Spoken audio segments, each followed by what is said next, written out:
À la une de l'actualité ce soir, préserver la soutenabilité des finances publiques, c'est l'un des objectifs du processus de rémunération, de remise à plat des systèmes de rémunération des fonctionnaires de Burkina.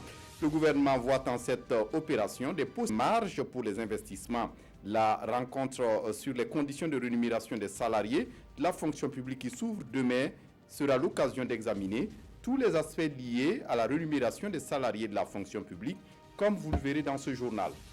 Pendant ce temps, les commerçants exaspérés par les grèves des syndicats dans le pays protestent contre ces effets négatifs sur leurs affaires et voire l'économie nationale. Ce matin, ils ont battu le pavé pour demander à l'autorité de prendre toutes les mesures nécessaires afin de mettre fin à ces mouvements qui ne sont pas sans conséquences sur leurs activités. Ont-ils eu une oreille attentive? On en parle dans cette édition.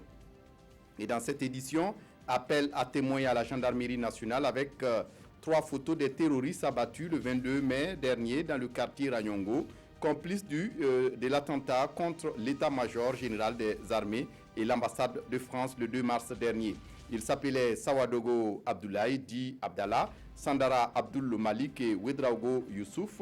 Et toute personne ayant été en contact avec d'une quelconque manière avec eux ou encore des informations sur leur entourage, prière les communiquer à la police. Et puis c'est demain mardi que le jeune leader nord-coréen Kim Jong-un va rencontrer Donald Trump. Le sommet aura lieu à Singapour et sera l'occasion pour les deux hommes de trouver un accord sur le démantèlement du programme nucléaire de Pyongyang en échange des garanties sécuritaires. À quelques heures de cette rencontre historique, qu'est-ce qu'on peut attendre de ces deux hommes aux personnalités versatiles? Ce sont là les titres du 20h. Mesdames, Messieurs, bonsoir. Ravi de vous retrouver. À quelques heures de l'ouverture de la conférence sur la rémunération des agents de la fonction publique burkinabé, ce matin, le Premier ministre s'est voulu plus explicite sur les enjeux de ces assises, le moins comme le cadre du plan national de développement économique et social. Zoubaviel David Dabiré. Au menu de cette sortie médiatique, la conférence sur le système de rémunération des agents publics et la philosophie qui sous-tend sa mise en œuvre. Le but recherché à travers cette démarche dite inclusive est la réduction des inégalités dans le traitement salarial des agents publics. Pour des Burkinabés qui ont fait les bancs ensemble, qui ont consenti les mêmes sacrifices pour avoir les diplômes qu'ils ont obtenus pendant les cursus scolaires, quand ils sortent de ce cursus scolaire, selon que vous êtes affecté dans un corps ou dans un autre corps, les disparités en termes donc de rémunération, aussi bien au niveau de la grille indiciaire que de la grille indemnitaire, se sont trop largement écartées, créant ainsi des disparités qui mettent en mal l'un des principes fondamentaux sur lesquels s'est édifié notre service public. Ce principe fondamental, c'est l'équité. Pour Paul Kabatieba, ces disparités sont à l'origine des conflits sociaux observés ces dernières années au Burkina Faso. À diplôme égal, il faut un salaire à peu près équivalent. Il faut qu'on nous réfléchissions à la manière de restaurer cela. Sinon, qu'est-ce qui va se passer? C'est ce à quoi nous assistons depuis quelques années, à savoir une inflation de revendications de la part donc, de plusieurs syndicats, de plusieurs corps qui veulent chacun disposer maintenant d'un statut autonome. L'instauration d'une justice sociale permettra, selon Paul Kabatieba, de juguler ces conflits sociaux et d'avoir une maîtrise de la masse salariale globale. Cette maîtrise permettra à l'État, selon le Premier ministre, de mieux investir dans les secteurs porteurs. La remise à plat concerne aussi les rémunérations des hauts fonctionnaires de l'État. Les conditions de rémunération des membres du gouvernement, ce n'est pas un tabou. Ça va être versé au dossier en commission lors des travaux qui seront ouverts demain. Les conditions de rémunération du président du FASO, du Premier ministre, des ministres, c'est tout à fait transparent. Ce sera versé au dossier, il n'y a rien à cacher. Et sur la non-participation de certains syndicats à cette grand-messe sur les rémunérations des agents publics, le Premier ministre réitère sa volonté de dialoguer avec toutes les sensibilités. J'ai constaté, c'était mon grand regret, qu'il y en a qui, pour l'instant, ne veulent pas participer. Je ne connais pas très bien les motivations. Je ne connais pas très bien les raisons, je cherche à comprendre. Mais en tout cas, qu'ils sachent que le gouvernement garde la porte toujours ouverte Le gouvernement garde la porte toujours ouverte. Nous sommes toujours ouverts au dialogue. Quand ils vont changer d'opinion, quand ils vont vouloir venir, nous serons prêts à les accueillir. Vous savez, dans un pays comme le Burkina Faso, là où il y a la liberté d'expression, il y a la liberté d'opinion, il est difficile aussi de faire le mal à 100%. Cette conférence lancée depuis le 28 février dernier s'ouvre demain avec les travaux en commission et les débats sur les différentes propositions de rémunération. Elle regroupe l'ensemble des forces vives de la nation. Le Front social au Burkina, visiblement très bouillonnant, le syndicat national des travailleurs de la santé humaine et animale SINSA, qui a lancé ce lundi un mot d'ordre d'opération caisse vide pour une semaine. Les travailleurs doivent offrir gratuitement leurs prestations aux patients durant cette période, selon ce mot d'ordre. Interrogé à ce propos, le Premier ministre estime que c'est un mouvement injustifié et surtout illégal. On l'écoute au micro de Zouaviel David Abiré. Quand j'ai regardé la plateforme revendicative de SINSA, j'ai été un peu déçu. J'ai été déçu parce que je n'ai aucun élément dans cette plateforme qui puisse justifier d'un mouvement social. Vous voyez, j'ai ici la plateforme du SINSA. Vous voyez, je vous lis les points de revendication du SINSA. Premier point, l'annulation pure et simple du relèvement des 18 infirmiers chefs de poste du district sanitaire de Puitanga de leurs fonctions. Ça peut justifier une grève. Des gens qui ne faisaient pas leur travail, qui refusaient de travailler parce qu'ils ne s'entendaient pas avec les médecins et qui ont paralysé les fonctionnements du centre médical. Le ministre a pris une décision administrative. Il dit, bon, écoutez, si vous n'entendez pas avec votre médecin-chef, vous posez des conditions et vous mettez en jeu la santé publique. Ils les relèvent de leurs fonctions. Il ne les a pas chassés, mais ils ne sont plus chefs. Ils sont là, ils font leur boulot, mais ils ne sont plus chefs. Il les a remplacés par d'autres personnes. Le médecin-chef avec lesquels aussi les infirmiers ne s'entendaient pas, le ministre a affecté le médecin-chef ailleurs pour ramener la sérénité dans ces centres de santé. Donc normalement, pour moi, le problème a été réglé. Mais je suis surpris de voir qu'eux, ils exigent maintenant que les infirmiers qui refusaient de travailler parce que ils ne s'entendaient pas avec leur directeur de la santé, leur médecin-chef, ils réclament maintenant qu'on les réinstalle à leur poste. Mais ça ne va pas. Puisque le médecin lui-même est parti. C'est des choses, voilà, c'est ça que je vois devant ici. Ensuite, deuxième point, l'arrêt de toute tracasserie et de toute manœuvre répressive à l'encontre de SINSA et de ses militants dans le pays. C'est comme si c'était avant, on traquait les militants de SINSA dans la rue pour les mettre en prison. Est-ce que vraiment, je ne sais pas si on est dans le même pays. Et un autre point, je vois le respect du libre exercice des libertés démocratiques et syndicales, le droit de grève en particulier. Mais nous tous qui sommes ici là, est-ce que le droit de grève est bâillonné au Burkina Faso? Est-ce qu'on peut dire que notre gouvernement là, a pris des textes des liberticides qui restreignent le droit de grève dans ce pays-là? Mais c'est un défi même à la raison. C'est un défi à la raison et au bon sens. Je ne comprends pas. Et à la vérité. Qui peut dire dans ce pays-là aujourd'hui que notre gouvernement a pris un texte qui interdit le droit de grève? Alors, quand vous regardez la plateforme, sincèrement, il n'y a aucun élément ici alors qui peut justifier d'une grève.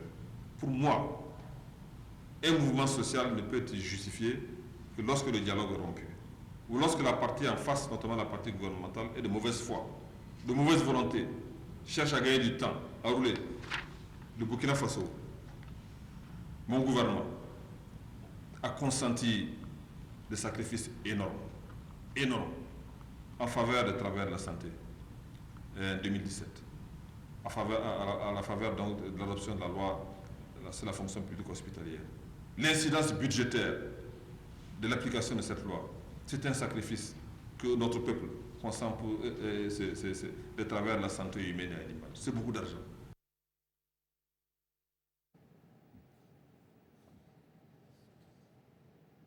Et à propos de cette grève sur le terrain, une équipe du ministère de la Santé a pu constater que le mouvement n'est pas suivi. À Tanguy-Ndassuri et à Sapone, où l'équipe s'est rendue en compagnie de la presse, il ressort que les patients ont payé pour les services rendus et aussi pour les examens. On en sait un peu plus avec Maïmouna Traoré. Centre médical avec antenne chirurgicale de Sapone. Odile Nikiema, accompagnante de malades, vient acheter des médicaments. Cette patiente, elle, est là aussi pour régler son ordonnance. Nous sommes au premier jour de l'opération Caisse Vide lancée par le syndicat des travailleurs de la santé humaine et animale. Une équipe du ministère de la Santé est venue faire le constat. Le gérant dit avoir reçu des tickets de consultation, des ordonnances et des bulletins d'examen venant de tous les services.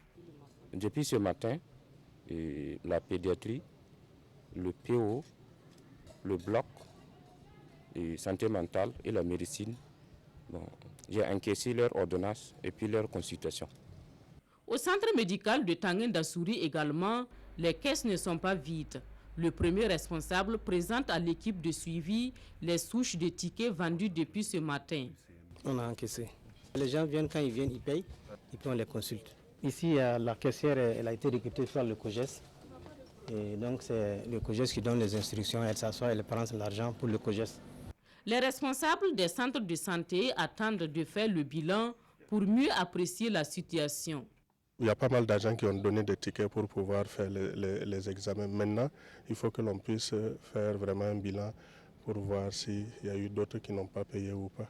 Pour le directeur de cabinet du ministre de la Santé, la situation est suivie au niveau central. Nous avons choisi Saponé et Tanguène Dassouri parce que nous voulons voir comment les populations rurales se comportent face à cette opération Caisse Vide. Et nous avons vu qu'elles comprennent déjà, qu'elles suivent en fait les conseils qui ont été donnés par le gouvernement. Alors, au niveau des centres urbains, c'est-à-dire Ouagadougou et Bobo-Dioulasso, nous sommes en contact direct avec les DG des hôpitaux qui nous donnent au fur et à mesure les statistiques. Voilà.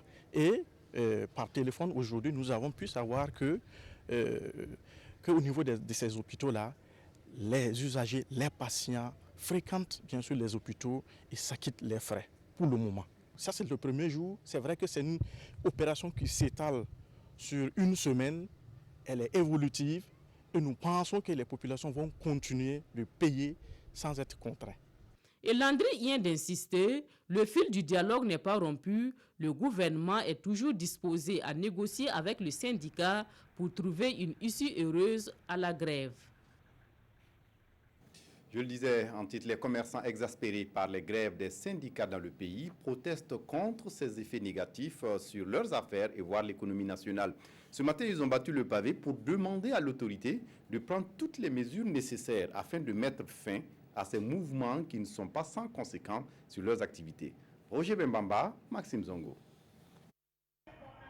Les grèves à répétition au Burkina, la coalition des commerçants en a assez. Elle a tenu à l'exprimer publiquement et à haute voix encore ce matin. S'ils grèvent contre l'État, et c'est nous, nos marchandises qui sont bloqués au niveau des frontières. S'ils grèvent contre l'État, et c'est nous, les commerçants, nos documents qui sont bloqués au niveau des impôts. S'ils grèvent contre l'État, et c'est nous, les commerçants, nos virements, nos chèques qui sont bloqués au niveau du trésor public. Qu'est-ce que vous voulez que nous on devienne?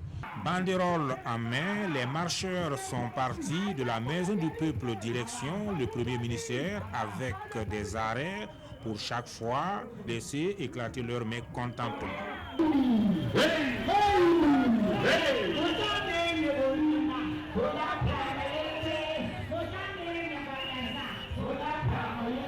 Reçus par le secrétaire général qui représentait le chef du gouvernement, les marcheurs, par la voix de leur porte-parole, ont dévoilé le contenu de leur plaidoyer. D'instaurer l'autorité de l'État en faisant respecter les textes en matière de grève et sitting au Burkina Faso. De poursuivre le dialogue social avec les acteurs concernés pour une sortie de crise au fait de la relance économique. Après avoir remercié les manifestants pour leur marche pacifique, le secrétaire général a promis remettre leur message à qui de droit. Il m'a chargé de vous remercier et de vous traduire sa reconnaissance pour l'intérêt que vous manifestez pour l'apaisement du climat social dans notre pays, pour la bonne marche de l'économie et pour la stabilité des institutions. Il me dit de vous dire que les doléances que vous venez de remettre et que je vais lui transmettre, il va les examiner minutieusement et avec l'ensemble du gouvernement, ils vont voir qu'est-ce qu'ils peuvent faire pour régler les problèmes qui assaillent notre pays ces derniers temps et qui sont assez préoccupants. S'adressant aux organisations syndicales, le porte-parole des commerçants leur demande de privilégier le dialogue et surtout d'avoir un esprit patriotique en mettant en avant l'intérêt supérieur de la nation. Pour terminer, il les invite à prendre pleinement part à la conférence nationale de demain, le seul cadre à leurs yeux qui pourra trouver des solutions à leurs préoccupations. Appel à témoins de la gendarmerie nationale avec ces 3 photos des terroristes abattus le 22 mai dernier dans le quartier Rayongo, complices des attaques de l'état-major général des armées et de l'ambassade de France au Burkina le 2 mars 2018. Il s'appelait Sawadgo Abdoulaye Di Abdallah, Sandara Abdul Malik et Youssouf Ouedraogo.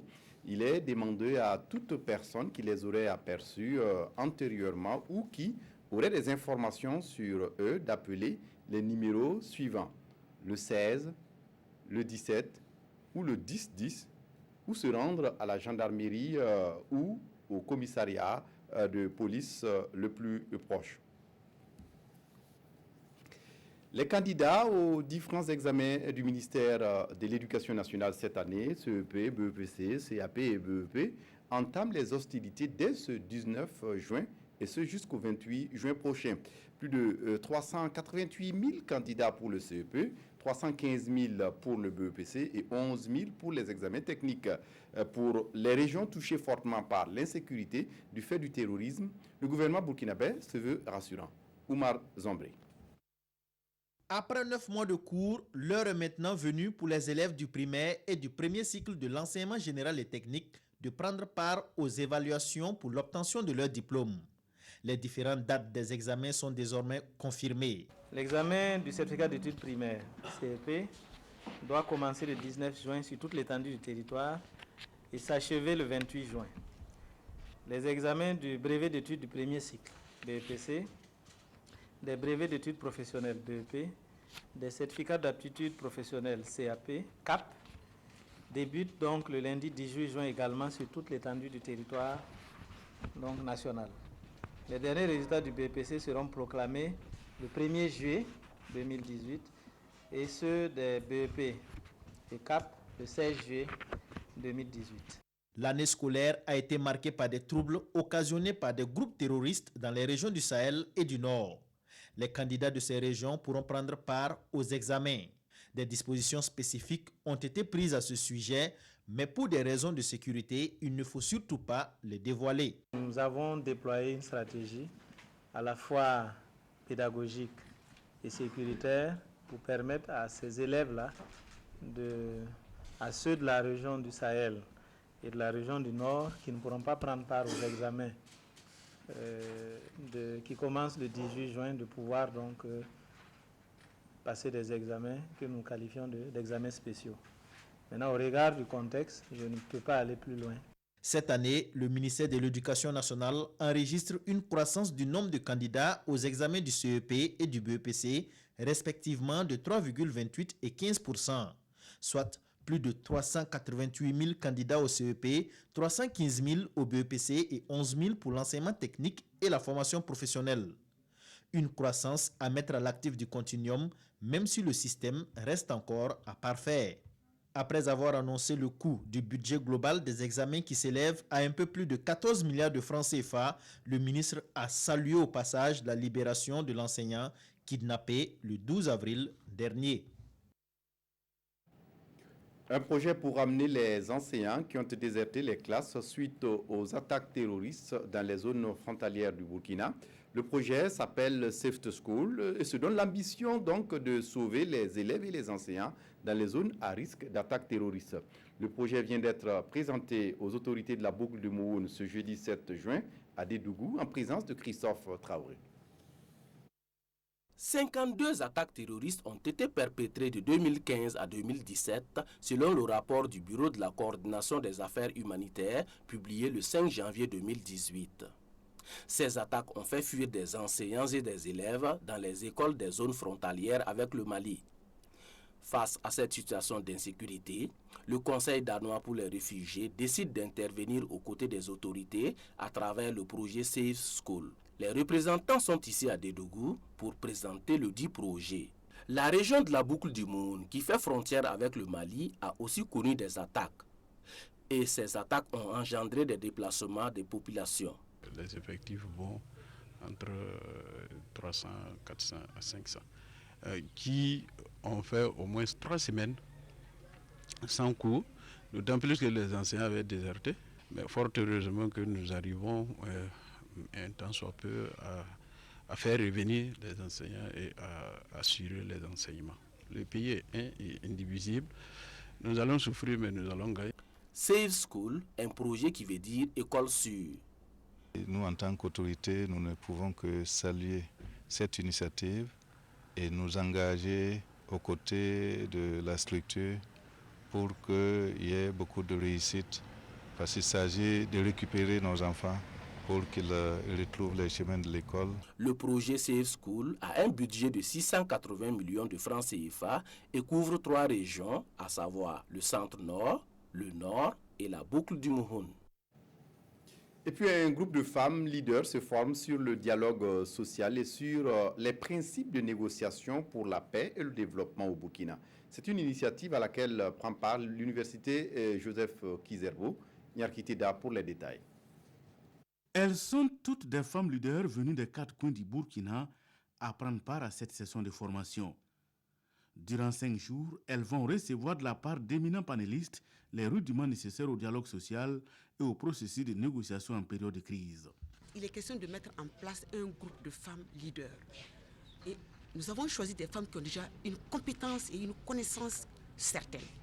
Et nous allons consolider les formations auprès de ces femmes qui ont montré leur capacité, qui sont battues dans les organisations, et qui ont occupé des postes au niveau international et au niveau national et qui connaissent déjà une bonne partie du problème et qui pourront, de façon volontariste, participer à former d'autres groupes de femmes au niveau national et particulièrement, on va le déconcentrer au niveau régional. Venu soutenir l'initiative, le président du Haut Conseil pour la réconciliation et l'unité nationale a félicité les promoteurs de l'atelier et se dit disponible à leur apporter son soutien. La détermination forte des femmes de jouer le rôle qui est le leur dans tout ce que nous entreprenons, dans toutes les batailles que nous menons dans notre pays et aussi dans les autres pays africains, pour faire en sorte que cette unité d'action-là existe enfin. Les séances de formation se feront sous forme d'exposés, de travaux en groupe et de restitutions en plénière. L'UEMOA a entrepris depuis 1999 une réforme du système et moyens de paiement dans l'espace communautaire dont l'un des objectifs était de promouvoir l'utilisation de moyens de paiement scripturaux. Ainsi est née la carte GIM UEMOA pour faciliter les transactions bancaires. Les porteurs du projet ont entrepris une campagne de sensibilisation sur les meilleures connaissances de moyens de paiement et c'était ce lundi 11 juin en présence de Zalissa Sanfo. Libre circulation des personnes et des biens. Libre transaction financière aussi dans l'espace UEMOA à travers un porte-monnaie magnétique, le GIM UEMOA.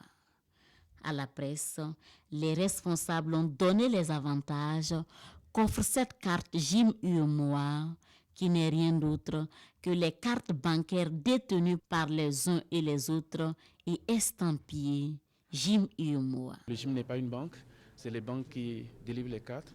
Mais grâce au GIM, qui est un organisme central qui a interconnecté l'ensemble des banques, la possibilité désormais est donnée aux consommateurs, aux citoyens du Burkina, détenteurs de cartes, quelle que soit la carte bancaire qu'ils ont dans la main, de pouvoir faire des transactions partout, sur les réseaux, des guichets, au niveau des TPE, de tous les acteurs de l'espace burkinabé, mais également de l'espace UEMOA. Et pour chaque transaction, quel qu'en soit le montant dans l'espace UEMOA, chaque client déboursera 500 francs CFA. Une révolution, selon le directeur général. Voyager librement, en toute sécurité, sans transporter de l'argent liquide. C'était une volonté des chefs d'État de l'espace UEMOA, traduite en action depuis février 2003. L'ambition, c'est de faire de l'espace UEMOA un espace unifié dans le domaine des paiements électroniques et du même coup, réduire l'utilisation des espèces avec leur corollaire d'insécurité et de perte. La Chambre de commerce et d'industrie du Burkina a 70 ans, un jubilé de platine célébré à Ouagadougou. Les activités avec Nyarkiteda.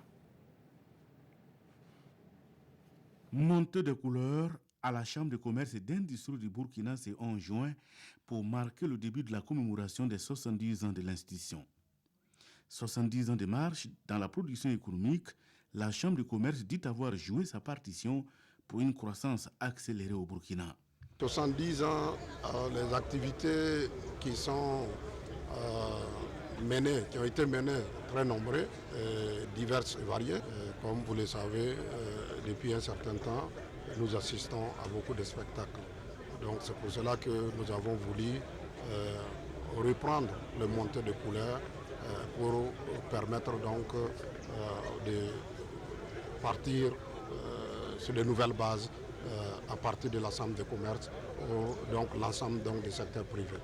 La création de centres de formation professionnelle, la réalisation d'infrastructures économiques et la mise en place de structures d'accompagnement au développement des entreprises constituent les grands axes fondamentaux de la Chambre de commerce en 70 ans d'existence. Je voudrais nous souhaiter que ce sont 10 ans-là qui sont, je l'ai dit, on ne parle pas d'âge de maturité, mais âge donc de sagesse, et que cela puisse donc les servir à ce qu'ils continuent toujours à développer l'économie aux côtés donc du gouvernement. Et je pense aujourd'hui que ce sont 10 ans d'expérience qui doivent nous permettre donc de réussir à mieux la mise en œuvre donc, du programme national de développement économique et social. La commémoration du jubilé va se dérouler jusqu'au mois de septembre prochain. Elle sera marquée entre autres par des publications historiques et biographiques, la construction d'infrastructures à caractère économique et l'organisation d'activités sportives et culturelles. La Sotraco ne sera plus seulement à Ouagadougou. Elle cherche à s'étendre aussi à Bobo-Dioulasso. Les bus de la Société de transport en commun Sotraco vont bientôt circuler dans la capitale économique du Burkina pour faciliter la mobilité urbaine. Des bus de 90 à 100 places seront mis en service, mais avant le début de leurs activités, les responsables de la compagnie de transport sont allés voir les coutumiers, mais aussi les chefs religieux de Bobo-Dioulasso. On fait le point avec Ismaël Paré sur place à Bobo-Dioulasso. Un préalable nécessaire pour eux avant l'entame de leur activité. Des bénédictions qu'il faut prendre auprès des personnes des ressources de la ville de Sia. C'est ce que les premiers responsables de la Société de transport en commun Sotraco traduisent à travers cette série de visites, tant chez les coutumiers religieux que chez les autorités politiques, administratives et syndicales. C'est là pour présenter leurs projets. Nous avons estimé qu'on ne pouvait pas commencer comme ça nos activités sans toucher les personnes ressources à même de nous accompagner et aussi nous bénir parce que c'est un métier très difficile de transport en commun urbain. Dans un premier temps, nous allons soutenir la direction régionale du CENU pour le transport des étudiants jusqu'à ce mois de juin et après cela, au plus tard, le 30 juin, nous allons lancer le réseau au public. Les autorités, à quelque niveau que ce soit, accueillent l'avènement de ces bus avec fierté. C'est une très bonne nouvelle et nous sommes impatients d'accueillir ces bus, de certain que les populations verront un changement au niveau du transport urbain. Pour ce qui concerne les tarifs, il faut dire que c'est modulé en fonction effectivement des catégories. Le ticket à la course qui concerne tout le monde sera de 150 francs à Bobo. Maintenant, il y a les abonnements. Si on prend l'abonnement mensuel, il sera de 9 000 francs à Bobo. Mais pour ce qui concerne les couches vulnérables, les élèves, les étudiants, les personnes du 3e âge et les personnes à mobilité réduite, ce prix est ramené à 5 000 francs. Au total, c'est 15 bus qui seront mis en marche à Bobo-Dioulasso dans les jours prochains. 5h45 et 19h30 seront les horaires de démarrage et de fermeture des bus de la Sotraco. Les Togolais du Burkina resserrent leurs liens. Ils ont institué une rencontre pour échanger sur la cohésion en leur sein. Des détails avec Zoubavier David Aviré. La communauté togolaise au Burkina Faso discute ce matin d'unité et de solidarité à la faveur d'un forum organisé par la Fédération des associations de la diaspora togolaise. Elle veut ainsi promouvoir la cohésion sociale en son sein et le vivre ensemble avec la société burkinabé. L'objectif principal de ce forum est de rassembler les Togolais et projeter encore à l'avenir tout ce que nous avons à faire développer sur la terre qui nous accueille. C'est-à-dire et profiter en même temps, leur faire un bilan financier des activités que nous avons commencées depuis 2016. Ce forum est dédié à tous les Togolais parce que nous avons vu la leadership qui règne au sein de notre diaspora au Burkina Faso et nous avons voulu faire ce forum pour qu'on se comprenne et échanger et de partage, un échange de partage. Des communications orales sur l'unité et la solidarité ainsi que la lecture du rapport d'activité de la Fédération ont marqué ce forum. En rappel, la Fédération des associations de la diaspora togolaise existe depuis 2016 et regroupe en son sein une dizaine d'associations de ressortissants togolais vivant au Burkina Faso. Et puis, pour soutenir les efforts du gouvernement burkinabé en matière de couverture médiatique du territoire, le cheikh Ibrahim Kirakoya des Ogoré dans le Yatenga vient de faire un don de 2 caméras à la RTB Télévision. Un geste salué par les premiers responsables de la RTB qui ont fait le déplacement de la station locale de la RTB à Waïguya pour recevoir ces 2 caméras. Le témoignage de la cérémonie avec Irénée Kabouré et Alex Zagré.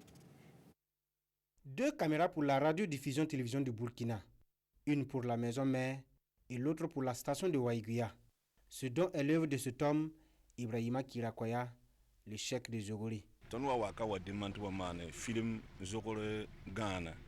Une fois, nous sommes venus demander la couverture de notre Mauloud et il se trouvait qu'ils avaient d'autres reportages et manquaient de caméras. Alors j'ai promis de leur apporter une à mon prochain voyage à l'extérieur. C'est pourquoi j'ai amené une caméra pour Waïguya et une caméra pour Ouagadougou. De l'avis des premiers responsables de la RTB, ce matériel va contribuer à accroître les productions des agents. Le directeur général qui a reçu le don souhaite que ce geste serve d'exemple à d'autres citoyens. C'est un geste salutaire et je pense vraiment qu'il devrait servir d'exemple pour d'autres donateurs qui peuvent apporter leur petite contribution pour le bon fonctionnement des services d'ensemble. Au-delà de la communication, vous savez que le Burkina a des problèmes un peu partout au niveau de la santé, de l'éducation et l'État, comme le cheikh lui-même l'a dit, l'État, le gouvernement ne peut pas tout faire. Pour le chef de la station, cette marque de solidarité de ce guide religieux est salutaire, particulièrement pour la RTB de Waïguya. Elle va permettre à son équipe de se déployer davantage dans sa zone de couverture, à savoir la région du Nord. À l'étranger, c'est demain mardi que le jeune leader nord-coréen Kim Jong-un va rencontrer Donald Trump. Le sommet aura lieu à Singapour et sera l'occasion pour les 2 hommes de trouver un accord sur le démantèlement du programme nucléaire de Pyongyang en échange de garanties de sécurité. À quelques heures de cette rencontre historique, qu'est-ce qu'on peut attendre de ces 2 hommes aux personnalités versatiles? Regardez.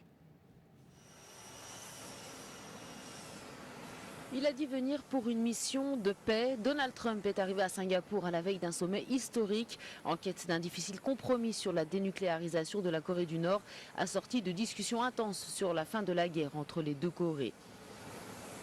Très attendu, le tête-à-tête entre le président américain et le leader nord-coréen doit avoir lieu mardi dans un hôtel de luxe de la cité-État asiatique. Singapour, où Kim Jong-un est arrivé lui aussi. Ces déplacements sont extrêmement rares, mais ce rendez-vous va offrir une visibilité internationale au leader du régime ultra-fermé qu'est celui de Pyongyang. Les autorités singapouriennes ne cachent pas leur fierté d'avoir été choisies pour encadrer l'événement.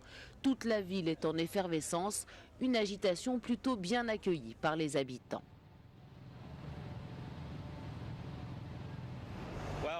Voir passer les convois officiels, c'était vraiment un spectacle incroyable. Je ne m'attendais pas à voir Kim Jong-un et je n'ai pas encore aperçu Donald Trump. Mais j'ai le sentiment que quand il va passer, la sécurité va être maximale. D'énormes moyens ont été déployés pour assurer la sécurité de ce sommet qui se déroulera sur l'île singapourienne de Sentosa. Des quartiers entiers ont été quasiment bouclés. Environ 3000 journalistes sont attendus. Pour l'heure, des diplomates américains et nord-coréens sont réunis pour les derniers préparatifs. Et puis on referme ce journal avec la revue de presse des quotidiennes ce lundi, revue de presse proposée par Abdourahmane Zongo. Se dirige-t-on vers une renaissance supposée ou réelle au sein de la grande famille judiciaire, se questionnent certains esprits compétents. En tous les cas, ils sont les deux premiers gros poissons retenus dans les mailles du gendarme judiciaire. Le Conseil de discipline du Conseil supérieur de la magistrature, révèle les éditions Le Pays, a épinglé et mis à la retraite deux magistrats chevronnés, Thérèse Sanou et Armand Ouedraogo, pour manquement à l'éthique et à la déontologie. Ce n'est point une bagarre de chiffonnier entre magistrats, publie l'Obs, mais un acte visant à mettre de l'ordre dans le désordre judiciaire, en fait, à assainir le milieu de la justice. Dans la même veine, le gouvernement entend mettre de l'ordre dans le sitting des agents publics, soufflent les éditions Citoyens. Le monsieur Liberté publique est ferme là-dessus, je cite, « Le sitting est illégal et les auteurs commettent une faute professionnelle punie par la loi. » Dans la réalité, Simeon Sawadgo, dicté par l'urgence du temps, l'urgence des finances, ce qu'aujourd'hui Faso appelle les caisses vides de l'État, tente de mettre en garde, voire de dissuader, une coordination syndicale forte de 30 entités de tenir un sitting grandeur nature prévu le 12 juin sur l'étendue du territoire national. Coïncidence troublante ou simple hasard de calendrier, constate aujourd'hui au Faso, du 12 au 14 juin, s'ouvre dans la même période la conférence sur les rémunérations de la fonction publique, une conférence boycottée d'avance par les syndicats, 31 au total, en guise d'avertissement au gouvernement. Dans les détails et selon l'Obs, le boycott ou le refus de la conférence par les syndicats tient à la présence totalement inopportune des forces vives de la nation. C'est un débat bipartite entre l'employeur et l'employé, clament les syndicats, et non un débat tripartite. C'est tout pour ce journal. Merci de votre attention. Très bonne suite de programmes sur la RTV. Au revoir.